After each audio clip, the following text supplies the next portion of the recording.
সংযুক্ত আরব আমিরাতে ইরানের মিসাইল হামলায় ৩ জন নিহত হয়েছেন, যার মধ্যে এক বাংলাদেশি রয়েছেন।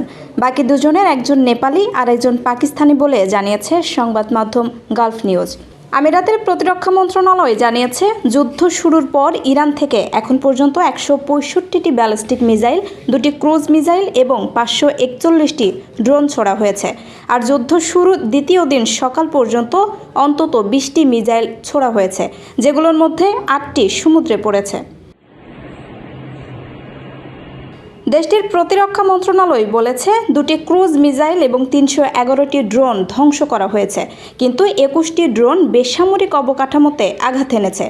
অপরদিকে ১৬৫টি ব্যালিস্টিক মিসাইলের মধ্যে ১৫২টি মাঝ আকাশে ধ্বংস করে দেওয়ার দাবি করেছে দেশটি, আর বাকি ১৩টি সমুদ্রে পড়েছে,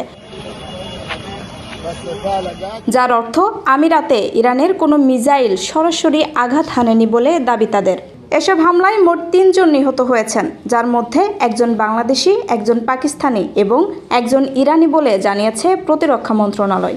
এছাড়া আহত হয়েছেন ৫৮ জন। প্রতিরক্ষা মন্ত্রণালয়ের তথ্য অনুযায়ী আহতদের মধ্যেও বাংলাদেশি রয়েছেন, তবে ঠিক কত বাংলাদেশি আহত হয়েছেন সেটি এখনও উল্লেখ করেনি তারা।